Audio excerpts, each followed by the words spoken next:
We got a couple things to talk about before we finish up the material, and we do some applied stuff, and uh, then we'll practice and go over, because it's a lot of different motions throughout the body. So we'll spend a couple days making sure we understand, and we'll practice all the stuff. Okay. That being said, don't look at the next few days as this is when you need to start studying. I mean, that's a lot of stuff, starting with the ankle to subtalar. So please eat the apple in little bites. I met Friday with a friend of mine.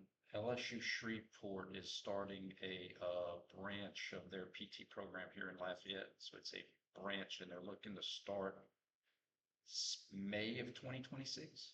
So I just thought I'd give y'all a heads up to be on the lookout for that. It'll be its own. You'll only have to go to Shreveport one time, and that's for graduation. It'll be the first ever hybrid where they'll have some courses online and some courses in the clinic. So just know that that's on the horizon if that interests you. Okay. Um, Today, let's finish up our game plan, the motions that you're going to be accountable for. And I'm going to wrap it up in one example that incorporates scapula, shoulder, elbow, radial joint, wrist, all that stuff for us to look at and analyze. But I want to start off by talking about your knuckles. Before I get into these motions of the wrist, I want to talk about your knuckles. So your knuckles are your metacarpal phalangeals 2 through 5. So your thumb is special, your thumb is unique. We'll dabble a little bit about the thumb, but 2 through 5. These joints, your knuckles, your metacarpal phalangeals, are also biaxial. So just like the wrist. They're a little different in terms of their classification. You don't need to know this for the test, but the wrist, since the wrist doesn't twist, it has a slightly different classification, almost kind of like how we said a modified knee versus a modified hinge, trochoginglymus versus a regular ginglymus. So these knuckles are very wrist-like, except the wrist doesn't twist. The knuckles allow some passive transverse plane motion, even though we don't have muscles that twist them. They do allow us pass that's so that we can grip and grab, do some dexterity stuff. Okay. However, the importance of me showing you the knuckles is when we talked about ab and ad, we used our clock analogy, and we used our right side because the right side kind of goes clockwise and counterclockwise. And then to make it, to me, make better sense, we're up against a mirror, the mirror effect. So when I go from 6 to 9 on my right side, literally I'm going to see an inverse 6 to 9 on the other side. To me, it just helps make things simple. They're mirrors of each other. Okay? The shoulder abducts. So here's my clock.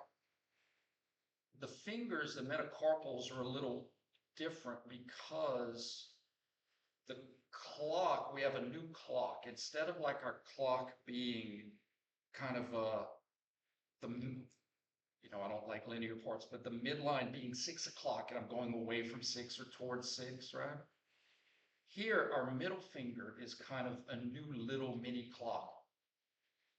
So what I mean by that is abduction of our fingers are going to be away from 6 o'clock, from our middle finger. And if you look at the right side going clockwise, and the mirror is now a small mirror on the other side of the hand, so it looks like this. Ab, ad.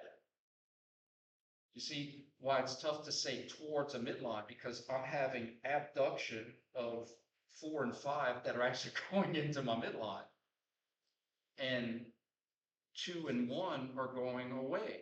So it's about going away from this new midline, from this new clock, new 6 o'clock, that's my middle finger, because they're doing the same thing. Does that make sense? Okay. Ab and ad. Of course, flexion, extension, finger flexion, finger extension. The reason I'm telling you this, the ab and the ad, is note how when I abduct my fingers, my ring and my pinky go towards my ulna because the wrist doesn't twist. They're always going to go towards my ulna. And the thumb and the pointer will always abduct towards my radius. Even when I'm prone, thumb and pointer go towards my radius.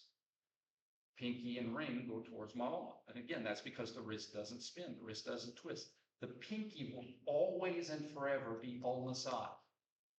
And your thumb will always and forever be radial side. If it's not, you did something nasty to your wrist.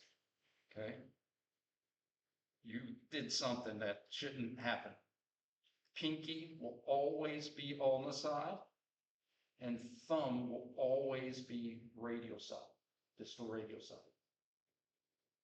Now, that information, we already have our shoulders that ab and adduct. Now, I'm telling you that our fingers ab and adduct, and it's a little weird because we got a bunch of little shoulders here. Okay? This is why the wrist, we don't call it ab and adduction of our wrist, because we got too many darn things that ab and adduct in different global directions.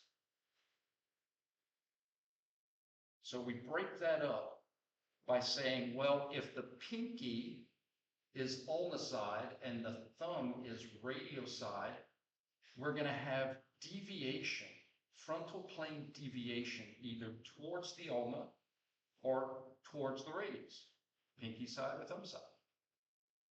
If it's deviation towards the ulna, we're going to call that ulna deviation.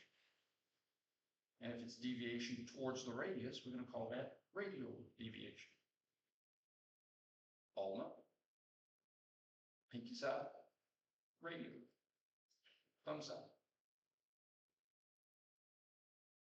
But just in case you're like, well, why don't we call this ab and adduction? Because we just have so many things that are close to it that ab and adduct in a whole different perspective that I think they were just like, let's just call this ulna and radial deviation.